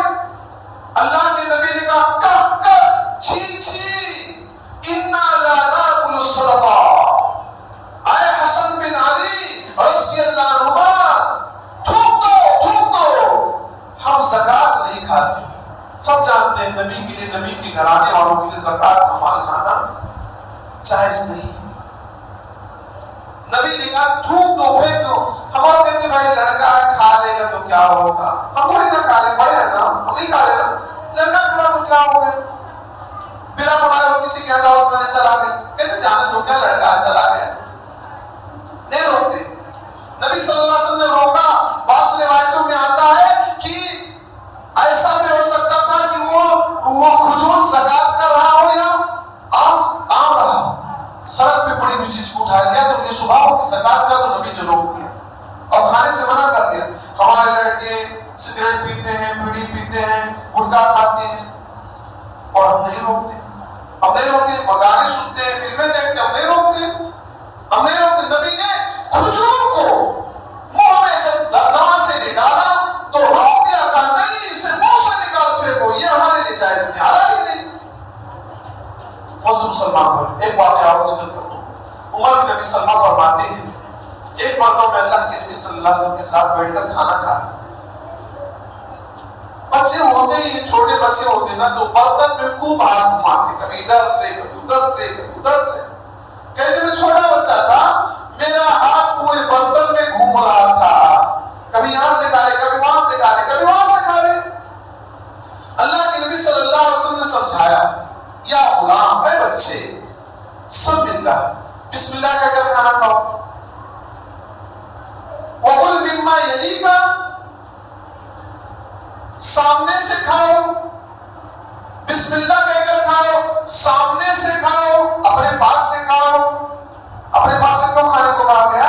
اوپر سے برکت اترتی ہے، برکت۔ آدمی 10 بوٹی کھا لیتا ہے، کہتا پیٹ نہیں بھرا، یہ کیوں نہیں بھرا؟ اوپر سے کھا لیتا، برکت ہی ختم کر دیتا ہے۔ سکون سے آدمی جب کھاتا ہے، سامنے سے جب اپنے پاس سے سامنے سے کھاتے ہوئے اوپر کی طرف جائے تو برکت اترتی ہے۔ جتنا شروع سے کھائے گا اور اوپر سے برکت اترتی رہے گی تو زیادہ برکت اترے گی، اور جب آپ ڈائریکٹ اوپر سے کھا لیں گے تو برکت کے اترنے کی جگہ ختم ہو جائے گی۔ تو نبی نے کہا سامنے سے کھاؤ، سامنے سے کھاؤ گے تو برکت زیادہ ٹائم تک اترتی ہے۔ آپ کب کھاؤ گے؟ برکت اگر کھانے میں آ گئی تو پھر کیا ہے؟ برکت کا برکت، تو سمجھے کہ برکت تو برکت ہے۔ اور نبی صلی اللہ علیہ وسلم نے کہا کہ دائنے ہاتھ سے کھاؤ، وَقُلْ بِيَمِينِكَ، رائٹ ہینڈ سے کھاؤ، رائٹ ہینڈ سے کھاؤ، دائنے ہاتھ سے کھاؤ۔ ایک بچے کو تعلیم دے رہے، عمر بن ابی سلمہ کہتے ہیں میں کبھی بھی اس کے بعد جب بھی کھاتا سامنے سے کھاتا، بسم اللہ کہہ کر کھاتا، دائنے ہاتھ سے کھاتا۔ بچوں کو چھوڑیے، میں بڑے لوگوں کو دیکھتا ہوں کہ بائیں ہاتھ سے پانی پیتے، یہاں پر بڑے لوگوں کو دیکھتا، چھوٹوں کو تو چھوڑیے، ان کے پاس علم نہیں، نالج نہیں جانتا، بڑے بڑے لوگوں کو دیکھتا ہوں جن کو میں سمجھدار سمجھتا ہوں، ان کو دیکھتا ہوں بائیں ہاتھ سے پی رہے۔ شادی بیاہ میں جاتے کھانا دائیں ہاتھ سے کھاتے، اور جب پانی پینا ہوتا ہے تو بائیں ہاتھ سے پیتے۔ کہتے ہیں گلاس خراب ہو جائے گا، اس میں دائیں ہاتھ سے کھائیں گے تو اس میں کچھ لگا ہوا ہے، پلیٹ خراب ہو رہا ہے تو نہیں دقت ہے۔ گلاس دھونے میں کسی کو تکلیف ہوگی، آپ کا پلیٹ جب لوگ دھوئیں گے، آپ کسی کے گھر پہ مہمان بن کر گئے، پلیٹ دھونے میں کسی کو دقت نہیں، تو گلاس دھونے میں کسی کو کیوں دقت ہوگی؟ ہم اور آپ اپنی طرف سے فرض پکڑ لیتے ہیں کہ نہیں بھائی پلیٹ کو میں کھانا کھا رہے تو دائیں ہاتھ سے کھا رہا ہوں، گلاس میں جب پانی پیتے ہیں تو کہتے ہیں لگنا نہیں چاہیے کچھ، اور بائیں ہاتھ سے کھا بھی لیتا شیطان کھا بھی لیتا۔ یہ سوچ بہت سارے لوگوں کی ہے، سوچ کو بدلیے آپ، دائیں ہاتھ سے کھائیے، دائیں ہاتھ سے، اگر بائیں ہاتھ سے آپ کھاؤ گے، بائیں ہاتھ سے شیطان کھاتا پیتا ہے، بائیں ہاتھ سے کھاؤ گے گویا کہ آپ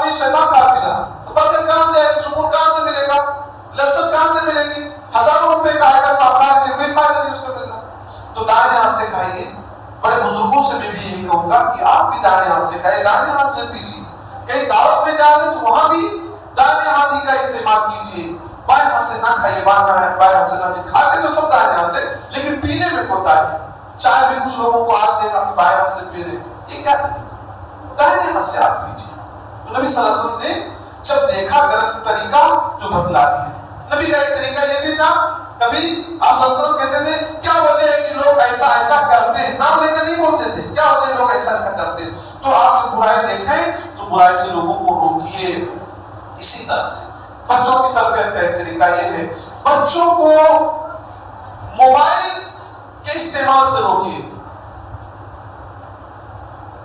بچوں کو موبائل کے استعمال سے روکیے. موبائل رحمت بھی ہے، زحمت بھی ہے. موبائل سے اچھا کام بھی ہوتا ہے، برا بھی کام ہوتا ہے. لیکن لڑکے ہیں، ان کو کیا معلوم، وہ موبائل کا غلط استعمال زیادہ کرتے ہیں. اللہ کے نبی صلی اللہ علیہ وسلم فرماتے ہیں لَيَكُونَنَّ فِي أُمَّتِي أَقْوَامٌ يَسْتَحِلُّونَ الْحِرَّ وَالْحَرِيرَ وَالْخَمْرَ وَالْمَعَاصِيَ. قیامت کے قریب میری امت میں کچھ ایسے لوگ پیدا ہوں گے جو ریشم کو حلال سمجھیں گے اور زنا کو حلال سمجھیں گے، ریشم کو حلال سمجھیں گے، شراب کو حلال سمجھیں گے، والمعاصی گانے باجے کی چیزوں کو حلال سمجھیں گے. ایک وقت تھا جب کسی کے گھر میں ٹی وی آ جاتی تھی تو لوگ کہتے تھے کتنا بیکار آدمی ہے، اپنا بھی دیکھتا ہے، اس کی ماں بھی، اس کی بیوی بھی دیکھتی ہے، اس کے بچے بھی دیکھتے ہیں، اس کی بہو بھی دیکھتی ہے. اور آج کیا حال ہے، سب دیکھ رہے ہیں اور کوئی برا نہیں سمجھ رہا ہے. سب سمجھ رہے کہ یہ سب یہ چلتا ہے، یہ ماڈرن دور ہے. موبائل ضروری ہے، گانے باجے اور کیا سیریل ویریل یہ تو دیکھا سنا جاتا ہے، یہ فیشن بن گیا. لوگ اس کو حرام نہیں سمجھ رہے. تو موبائل کے غلط استعمال سے اپنے اولادوں کو روکیے. آج لوگ موبائل کو، گانے باجے کے آلات کو لوگ حلال سمجھ رہے ہیں. نبی نے کہا تھا قیامت کا زمانہ جب آئے گا اس کو لوگ حلال سمجھیں گے. اللہ رب العالمین ایسے لوگوں کو دھسا دے گا، ایسے لوگوں کے چہرے کو مس کر دے گا جو اس طرح کے جرائم کرائی میں مبتلا ہوں گے. زنا کو حلال سمجھ لیں گے اور ریشم کے پہننے کو حلال سمجھ لیں گے، شراب کو بھی حلال سمجھ لیں گے. کتنے لوگ شراب کا استعمال کرتے ہیں، دوا اور ٹیبلٹ کی شکل میں لوگ کھاتے اور پیتے ہیں اور فیشن بن چکا ہے. تو بچوں کو موبائل کے غلط استعمال سے روکیے، موبائل کے غلط پریوگ سے بچوں کو روکیے. یہ ایسی چیز ہے جو بچوں کو تباہی کی کہانی کی طرف لے جائے. اسی طرح سے بچوں کو اس بات پر زور دیجیے کہ وہ جھوٹ سے بچیں، سچ بولتے ہیں. ہمارے یہاں کیا معاملہ ہے، بچوں کو ہم سچ کی تعلیم کیسے دیں گے؟ گھر میں ہم خود موجود رہتے ہیں اور کوئی بلانے کے لیے آ جاتا ہے تو بچوں سے کہتے بیٹا جا کر بتا دو ابو گھر کے اندر نہیں ہے. تو بچہ جھوٹ سے نفرت کرے گا کہ جھوٹ کو ایک ٹرک سمجھے گا، کہے گا یہ تو ایسی چیز ہے جس سے بچا جا سکتا ہے، تو آج کے خلاف بھی اس کا استعمال کرے. اللہ کے نبی صلی اللہ علیہ وسلم فرماتے ہیں علیکم بالصدق فإن الصدق يهدي إلى البر. تم لوگ سچائی کو لازم پکڑو، سچ بولتے رہو کیونکہ سچائی نیکی کی راہ دکھاتی ہے. وإن البر يهدي إلى الجنة، اور نیکی جنت کی راستہ دکھاتی ہے. وإن الرجل لا يصدق ويتحرى الصدق حتى يكتب عند الله صديقا. آدمی سچ بولتا رہتا ہے، سچ بولتا رہتا ہے، سچ بولنے کی کوشش کرتا رہتا ہے، اللہ کے یہاں صدیق لکھ دیا جاتا ہے، صدیق لکھ دیا جاتا ہے. وإياكم والكذب، لوگوں جھوٹ سے بچو. فإن الكذب يهدي إلى الفجور، جھوٹ برائی کی راہ دکھاتی ہے. وإن الفجور إلى النار، وإن الفجور يهدي إلى النار، اور برائی انسانوں کو جہنم کی راہ دکھاتی ہے. وإن الرجل لا يكذب ويتحرى الكذب حتى يكتب عند الله كذابا. آدمی جھوٹ بولتا رہتا ہے، جھوٹ بولتا رہتا ہے، جھوٹ کی کوشش کرتا رہتا ہے، یہاں تک کہ جھوٹا لکھ دیا جاتا ہے. جھوٹ بولنے والا کبھی بھی کامیاب نہیں ہو سکتا. اچھا آپ خود سوچ لیں، ایک مرتبہ اگر جھوٹ بول دو تو بار بار جھوٹ بولنا پڑتا ہے. مثال کے طور آپ نے کسی سے قرضہ لیا تھا، آپ نے کہا تھا کہ رمضان میں ہم دے دیں گے، رمضان میں ہم دے دیں گے،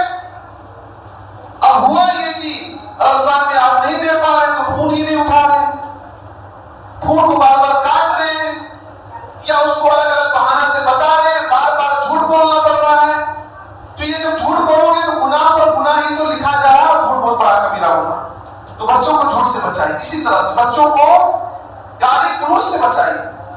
نبی صلی اللہ علیہ وسلم فرماتے ہیں سباب المسلم فسوق وقتالہ کفر. مومن کو گالی دینا یہ گناہ ہے اور مومن سے قتال کرنا، لڑائی کرنا یہ کفر ہے.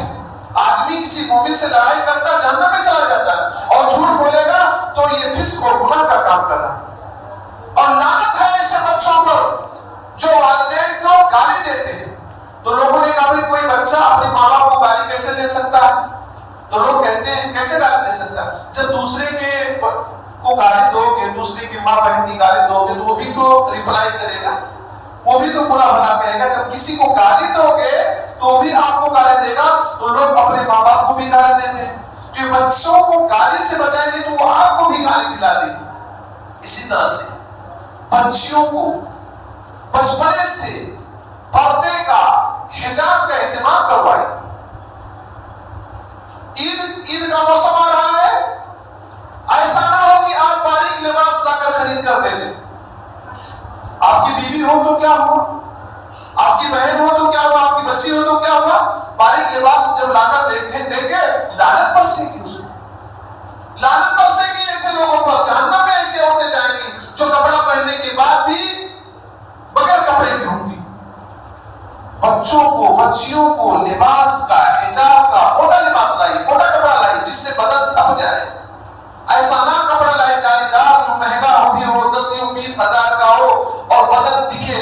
یہ گناہ جرم کی بات ہے. اور اللہ کے تعالیٰ نے پردے کا حکم دیا ہے کہ بچیوں کو بھی پردے کا اہتمام کرے. یا ایھا النبی قل لازواجک وبناتک ونساء المؤمنین یدنین علیہن من جلابیبہن ذلک ادنی ان یعرفن فلا یؤذین وکان اللہ غفورا رحیما. اے نبی صلی اللہ علیہ وسلم قل لازواجک، آپ اپنی بیویوں کو، وبناتک اور اپنی بیٹیوں کو، بیویاں عائشہ وغیرہ، عائشہ، صفیہ، زینب، زینب وغیرہ ہیں، تو بیویوں کو آپ پردے کا اہتمام کرائیے.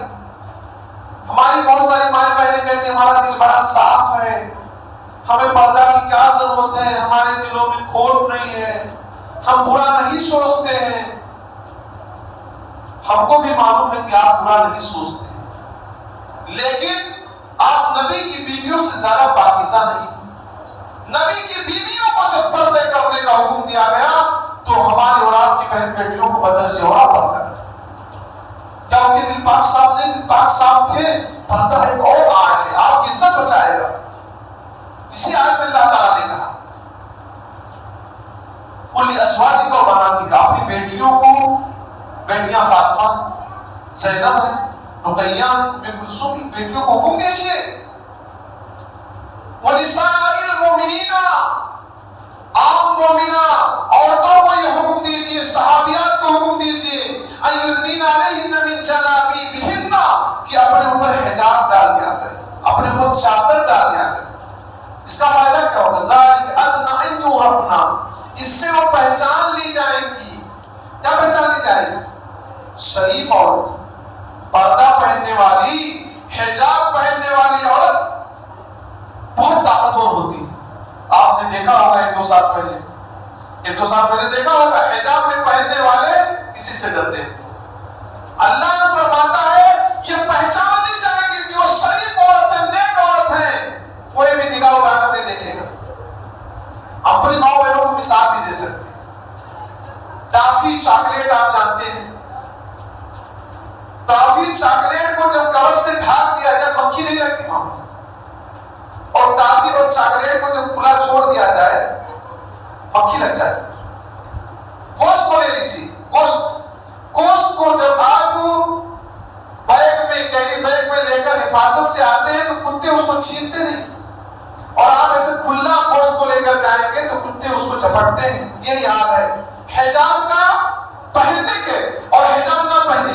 حجاب نہ پہنو گے تو ہر ایک کی نگاہ تمہارے اوپر اٹھ جائے گی، ہر کوئی گھورے گا، ہر کوئی دیکھے گا، غلط نگاہ سے دیکھے گا. لیکن حجاب پہن لو گے تو کسی کی ہمت نہیں کہ آپ کی طرف نگاہ اٹھائے. اللہ کا فرمان ہے فلا یؤذین، کسی بھی خاتون کو، کسی بھی لڑکی کو تکلیف نہیں دی جائے گی، تکلیف نہیں دی جائے گی. کوئی نقصان نہیں پہنچا سکتا، ان کی عزت پر کوئی حملہ نہیں کر سکتا ہے. جو عورت پہنے گی؟ پردہ پہنے گی. اللہ تعالیٰ بہت زیادہ معاف کرنے والا، بہت زیادہ رحم کرنے والا ہے. پردہ کا حکم دے کر اللہ نے عورتوں کی عزت کی حفاظت کی، لیکن عورت سمجھے تو صحیح بات، یہ پردہ عورتوں کے لیے حجاب اور ہے. اسی طرح سے بچوں کی تربیت کا ایک طریقہ یہ ہے، بچوں کو غلط سنگت سے بچائیے، صحیح صحبت انہیں نصیب فرمائیے. کیا مطلب اس کا؟ جیسی سنگت ویسی رنگت. اس کو ہم مثال کے ذریعے سمجھائیں گے. آپ مثال کے ذریعے ہم سمجھائیں. ایک زمین ہے، اس زمین پر گلاب کا پھول لگا دو تو پوری زمین مہکنے لگتی ہے. گلاب کے پھول کی وجہ سے زمین مہکنے لگتی ہے. اور وہیں پر آپ کوڑا کرکٹ ڈال دو، کوڑا کرکٹ گھر کا کچرا ڈال دو، وہ زمین کیا ہو جاتی ہے؟ بدبودار ہو جاتی ہے. زمین ایک تھی، ایک جگہ خوشبو تو زمین معطر ہو گئی، ایک جگہ کوڑا کرکٹ تو زمین بدبودار ہو گئی. اسی طرح انسان کی زندگی پر دوستی کا اثر ہوتا ہے. دوستی کا اثر ہوتا ہے. یہ میں نہیں کہہ رہا، اللہ کے نبی صلی اللہ علیہ وسلم فرماتے ہیں، حدیث سن لیجیے. اللہ کے نبی صلی اللہ علیہ وسلم فرماتے ہیں، مثل الجلیس الصالح ومثل الجلیس السوء کحامل المسک ونافخ الکیر. اچھے دوست کی مثال اور برے دوست کی مثال ایسے ہی جیسے کوئی عطر بیچنے والے سے دوستی کرے، اچھے دوست کی مثال. اور برے دوست کی مثال ایسے جیسے کوئی لوہار سے دوستی کرے. لوہار مطلب جو لوہا وغیرہ بناتے ہیں، بھٹی والے سے دوستی کرو. عطر والے سے دوستی کرو گے، اچھے لوگوں سے دوستی کرو گے، آپ کو فائدہ ہی فائدہ دے. ان مایوسیت کا عطر بیچنے والے سے دوستی کرو گے، یا تو عطر وہ آپ کو گفٹ میں دے دے گا. اچھے دوست سے دوستی کرو گے، وہ اچھی عادتیں آپ کے اندر کر دے گا. وہ نماز پڑھنے والا تو آپ کو بھی نمازی بنا دے گا. وہ جہیز کے خلاف ہے تو آپ کو بھی جہیز کے خلاف کر دے گا. وہ دیندار ہے، زکات دیتا ہے تو آپ کو بھی زکات دینے والا بنا دے گا. عطر بیچنے والا تحفے میں آپ کو عطر دے دے گا. نیک لڑکے کے ساتھ، نیک عالم کے ساتھ، حافظ کے ساتھ، دیندار آدمی کے ساتھ، کسی بزرگ کے ساتھ آپ اٹھتے بیٹھتے وہ آپ کو اچھا بنا دے گا. وہ بڑے سے محنت کر کے آپ کو بنائے گا، آپ کو سمجھائے گا، آپ کو بتائے گا. اگر یہ نہیں ملا تو دوسرا چیز کیا ملے گی؟ وہی محبت. عطر والا آپ کو عطر دے نہیں رہا، آپ دکان میں بھی نہیں اس کے نہیں دے رہا، تو کیا کرو گے؟ آپ کو پسند آ گئی وہ چیز تو کیا کرتے ہو؟ خرید لیتے ہو. کوئی عالم ہے، خود سے فائدہ نہیں پہنچاتا ہے تو آپ کیا کرتے ہو؟ اس کو جمعہ کے لیے بلا لیتے ہو. کوئی عالم ہے، خود سے فائدہ نہیں پہنچاتا، آپ نے اس کو امام بنا دیا، صبح شام درس دیتا ہے، دین کی باتیں بتلاتا ہے. تو اللہ کے نبی نے فرمایا عطر والا یا تو آپ کو عطر گفٹ میں دے دے گا، وہی من تبتا میں ہو، یا آپ کو پسند ہے تو عطر خرید لو گے، پیسہ لگا کر لے لو گے، اچھی چیز لے لو گے. جب آپ نیک لوگوں کے ساتھ رہو گے، یہی معاملہ ہے. آپ ایک حافظ رکھ لیں، ایک عالم رکھ لیں تو کیا ہے؟ آپ پیسہ بھی لگا رہے ہیں تو بھی وہ آپ کو اچھی چیزیں دے رہے ہیں. یہ دونوں نہیں ملا تو کیا ہوا؟ تیسرا فائدہ کیا ملے؟ اما ان تجد منه ريحا طيبا. کسٹمر آیا، آپ بیٹھے تھے اپنے فرینڈ کے پاس، عطر بیچنے میں کسٹمر آیا. اس نے کہا کہ عطر ہم کو دیجیے. عطر بیچنے والا نے ڈھکن کھولا، عطر بیچنے والے نے ڈھکن کھولا. عطر آپ کو نہیں دے رہا ہے، عطر اس کو دے رہا ہے، کسٹمر کو دے رہا ہے. لیکن آپ بازو میں بیٹھے تھے، سائڈ میں بیٹھے تھے، دوست بن کر بیٹھے تھے. جب خوشبو آپ کو مل جائے گی، عطر کی خوشبو آپ کو مل جائے گی. اس کو میں مثال سے سمجھا دوں. آپ کو عالم کچھ نہیں بتا رہا، دیندار اچھا آدمی آپ کو کچھ نہیں بتا رہا، اور آپ پیسہ دے کر خرید بھی نہیں رہے. کوئی آدمی آیا، سوال کر لیا، مولانا صاحب یہ مسئلہ بتا دیجیے. آپ نے سوال نہیں کیا، عالم نے خود بھی بتایا نہیں، کسی تیسرے آدمی نے آ کے سوال کیا. آپ بیٹھے تھے تو جب یہ مولانا صاحب اس کو جواب دیں گے تو آپ کو بھی فائدہ مل گیا کہ نہیں مل گیا؟ مل گیا کہ نہیں مل گیا؟ اچھے دوستوں کا نبی فرماتے ہیں عطر بیچنے والے جیسے ہیں، یا تو وہ عطر آپ کو تحفے میں دے دے گا، یا آپ عطر اس سے خرید لو گے، یا عطر کی خوشبو آپ کو ملے گی. اچھا، برے دوست کی مثال نبی فرماتے ہیں اما یحرق ثیابک. برے دوست کی مثال ایسے ہے، یا تو وہ آپ کے کپڑے کو جلا دے گا، لوہا کے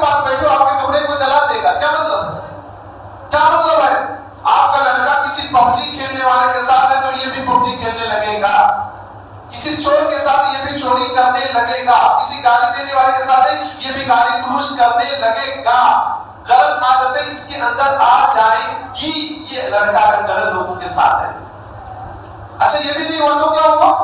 وہی مانتا چلا پھر ہو گیا خبیث، یا تو آپ کو کپڑے کو وہ لوہا جلا دے گا، اگر کپڑا نہیں جلائے گا تو آپ کو بدبودار ہوائیں آئیں گی، بدبودار ہوائیں آئیں گی، فائدہ نہیں ہوگا۔ کہیں گے پھلاں کا لڑکا تو پھلاں لڑکے کے ساتھ گھومتا ہو تو شرابیوں کے ساتھ گھومتا بیٹھتا ہے۔ آپ شراب نہیں پی رہے ہیں، آپ کا لڑکا شراب نہیں پی رہا، شرابی کے ساتھ گھوم پھر رہا ہے، وہ بھی شک کے دائرے میں آ جائے کہ وہ لڑکا شرابی کے ساتھ رہتا ہے، کچھ نہ کچھ تو اثر آ ہی گیا ہوگا۔ تو نبی نے فرمایا اچھے دوست کی مثال برے دوست کی مثال، اور میں کئی مثالیں بھی اس پر دے سکتا ہوں، اچھے دوست برے دوست پر گھنٹوں تک نہیں روک سکتا، چند مثالیں دے کر میں اپنی بات کو ختم بھی کروں۔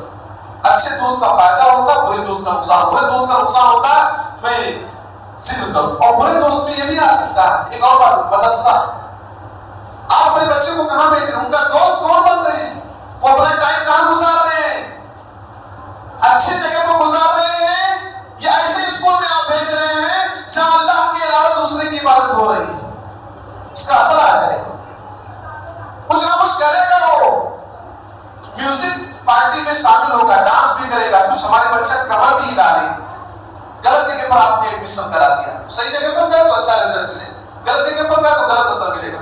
غلط کا اثر کیسے ہوتا ہے ایک بات میں ذکر کرتا ہوں، عورتیں خاموش ہو جائیں، آواز نہ کریں۔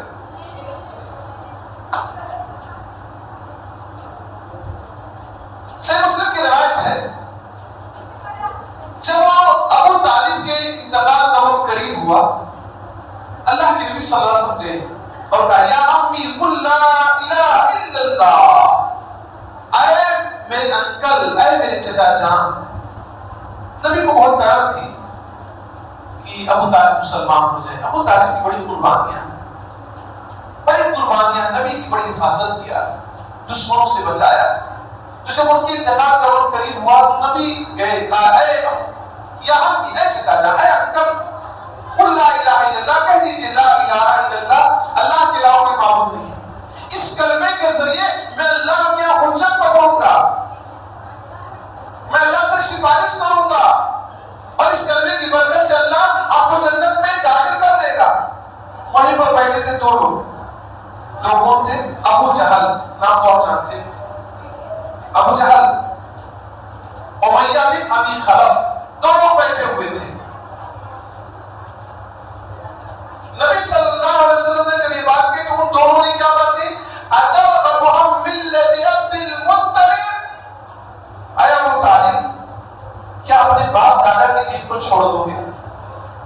اے ابو طالب، کیا اپنے باپ دادا کے دین کو چھوڑ دو گے؟ ابو طالب بھتیجے کی ہر بات مان جاتے تھے۔ نبی نے دوسری مرتبہ کہا تو دوسری مرتبہ لوگوں نے یہی رپلائی کیا، تیسری مرتبہ کہا تو تیسری مرتبہ لوگوں نے پھر کہا ابو طالب آخری وقت ہے، باپ دادا کا دین چھوڑ دو گے کیا؟ لاسٹ میں ابو طالب کا انتقال کفر پر ہوا۔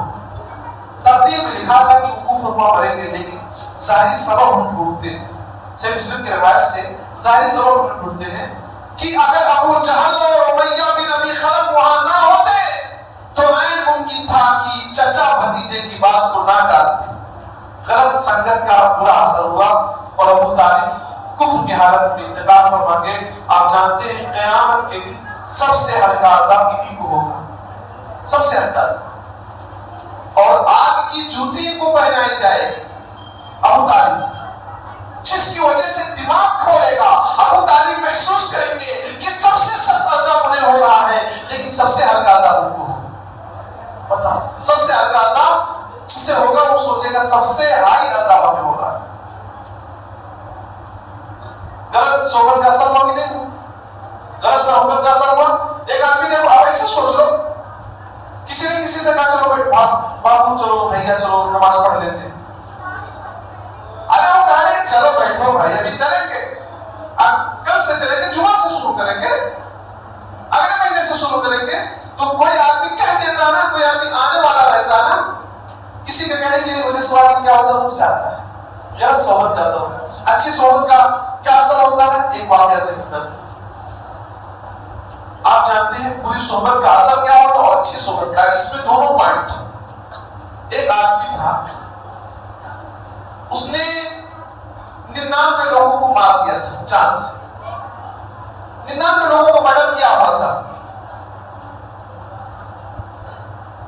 ایک اسے احساس ہوا کہ میں نے بہت بڑا جرم کیا, بہت بڑا کرائم کیا, جرائم کیا ہے, کیا میرے گناہوں کی بخشش ہو سکتی ہے؟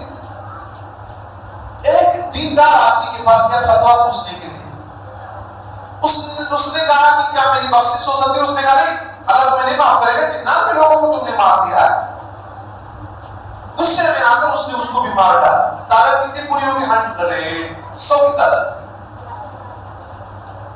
پھر اسے کچھ دن کے بعد احساس ہوا کہ مجھ سے غلط ہوا, غلطی ہوئی, 100 لوگوں کو مار ڈالا ہوں, کیا اللہ مجھے معاف کرے گا؟ ایک عالم کے پاس گیا, ایک پڑھے لکھے آدمی کے پاس گیا. پڑھے لکھے لوگوں کے پاس جاؤ گے تو کچھ نہ کچھ حل ہوگا. پڑھے لکھے آدمی کے پاس گیا تو کہا میرے گناہوں کی بخشش ہے. کہاں تمہارے گناہوں کی بخشش ہو سکتی؟ شرط یہ ہے کہ تم اس گاؤں کو چھوڑ دو, اس گاؤں میں لوگ برے رہتے ہیں, اور اس گاؤں میں چلے جاؤ, اس گاؤں میں لوگ اچھے رہتے ہیں. برے لوگ ہیں تبھی تو بھائی فتویٰ اگر غلط دیتے آدمی تو اس کو بھی لوگ مار ڈالتے ہیں. فتویٰ خلاف چلا گیا تو لوگ مار دیتے ہیں. کتنے برے لوگ. وہ آدمی وہاں سے نکل پڑا, آدھے راستے میں پہنچا تو موت کا وقت آ گیا. اس کی روح کو لینے کے لیے جنت کے فرشتے جہنم کے فرشتے آپس میں بحث کرنے لگے. جہنم کے فرشتے کہنے لگے کہ اس کی روح کو ہم لے جائیں گے. اس نے ایک آدمی کو نہیں, 2 کو نہیں, 3 کو نہیں, 100 لوگوں کو مارا. اور جنت کے فرشتے کہہ رہے تھے نہیں بھائی, مارا تو اس کا پاسٹ ہے, مارا اس کا پاسٹ ہے. پرسنٹ کیا ہے؟ پرسنٹ یہ ہے کہ توبہ کرنے کے ارادے سے برے لوگوں کو چھوڑ کر اچھے لوگوں کی صحبت اختیار کرنے کی غرض سے اس گاؤں جا رہا ہے. اور اللہ تعالیٰ نے ایک آدمی کو بھیجا, فرشتے کو ایک آدمی کی شکل میں بھیجا کہ جاؤ کرو زمین کو ناپا جائے, زمین کو ناپا جائے. جدھر کی زمین کم ہوگی ادھر کا فیصلہ ہو جائے. جدھر سے جا رہا تھا اللہ تعالیٰ نے اسے حکم دیا کہ زمین تو دور ہو جا, اور جدھر جا رہا تھا اس کو حکم دیا کہ تو قریب ہو جا. جب زمین کو ناپا گیا آدھے سے ایک بتا زیادہ چل چکا تھا. آدھے سے یک بارش سے بارش کہتے ہیں اردو زبان میں, آپ یہاں کیا کہتے ہو جان لیجیے. یک بارش زیادہ چل چکا تھا, یعنی آدھے سے زیادہ راستہ کراس کر چکا تھا اور آدھے سے کم راستہ بچا ہوا تھا.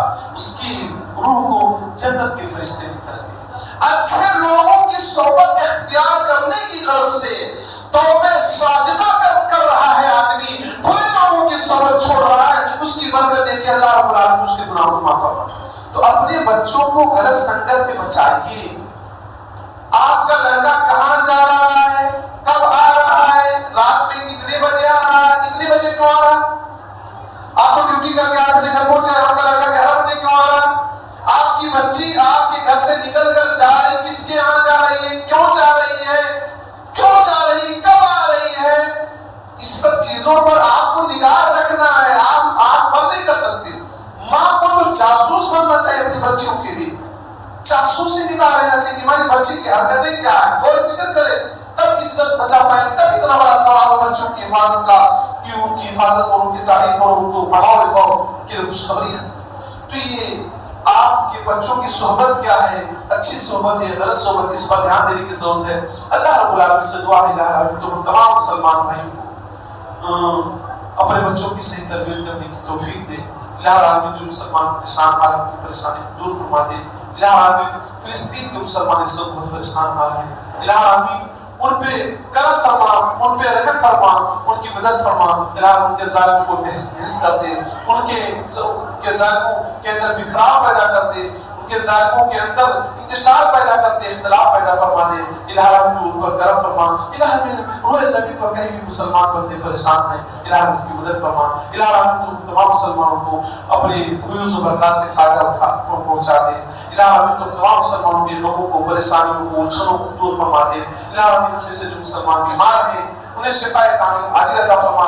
الہ جو مجبور ہیں لاچار ہیں، الہ ان کی مجبوری لاچاری پریشانی کو دور فرما دے، الہ ہم تمام مسلمانوں کو رمضان مبارک کی برکات سے فائدہ اٹھانے کی توفیق دے، الہ جو ہم نے ٹوٹی پھوٹی عبادتیں کی ہیں الہ ان کو قبول فرما دے، الہ تو ہمارے گناہوں کو معاف فرما دے، الہ تو بخشنے والا، تو معاف کرنے والا ہے، تو غفور ہے، تو رحیم ہے، تو رحمان ہے، تو ستار ہے، الہ نے ہمارے گناہوں پر پردہ ڈال دے، الہ نے ہمارے گناہوں کو معاف فرما دے اور ہمیں جنت الفردوس میں داخل فرما، آمین۔ وآخر دعوانا الحمد للہ رب العالمین، السلام علیکم ورحمۃ اللہ وبرکاتہ۔